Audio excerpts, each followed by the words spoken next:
Marcel est un très bon conteur et un grand conteur. On va passer la parole à Henri Laurent, Manadier qui a accueilli le cocardier sur les terres des Marquises. Chers aficionados, troisième étape. Et avant toute chose, quand même, merci Monsieur le maire, merci le conseil municipal, merci le maître d'œuvre, parce que l'œuvre est magnifique et elle méritait bien d'être où elle est. On a mis le temps, mais l'essentiel c'est d'y arriver. Si Marcel Reynaud vous a raconté juste l'avant Bobo et sa naissance, Pierrot a raconté le reste, et moi, l'autre fait du hasard a voulu que, et c'est un peu l'histoire que je veux faire là maintenant, 1943, M. le marquis Folco de Baroncelli décède.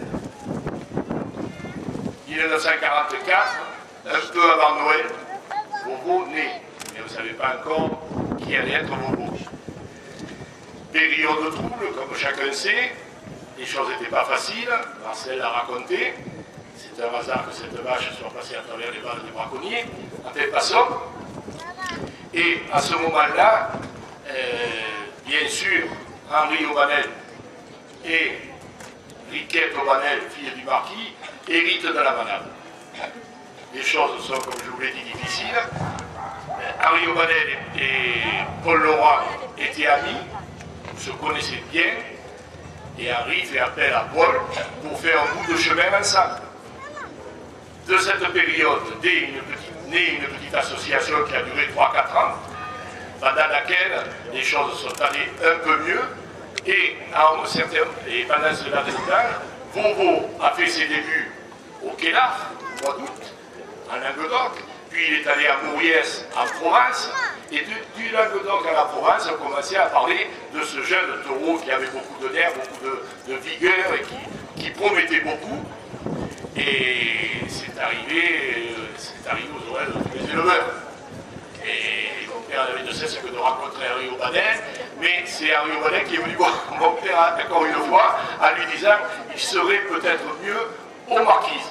Bon, et bien sûr, il est venu aux Marquises avec 3 ou 4 de ses congénères, et à partir de là commence la carrière et la gloire de Bobo, qui a passé un peu dans toutes les arènes. C'était l'époque où il y avait la super royale Aubanel-Laurent, avec Bobo bien sûr en vedette, mais il y avait aussi, qui venaient tous du marquis, Sangard, Furet, Brunet, Castagnier, quelques noms comme ça.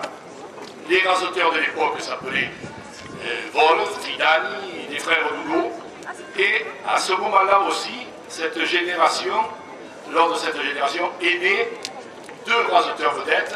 Un est encore ici, je l'ai rencontré, c'est Gérard Martel de Saint-Géniès de Malgoirès. Et l'autre, c'est la vedette que tout le monde connaît, qui maintenant a disparu, mais qui a été un Saint-Ouen à la fin de sa vie. Il s'appelait Manolo Falomir. Et un jour, à Fontvieille, on a vu un petit Zazou de l'époque sauter en piste, il n'avait pas d'école taurine, et raseter Bobo, qui était déjà une vedette.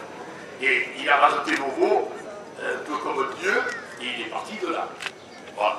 Alors Bobo, bien sûr, je ne vais pas décrire sa carrière, mais il a passé dans toutes les grandes arènes, de Beaucaire à Nîmes, de Nîmes à Arles, Château-Renard, Lunel, et bien sûr les Sainte-Marie de la Mer, qui était sa terre, qu'il a vu naître, et maintenant qu'il le voit ici statifié.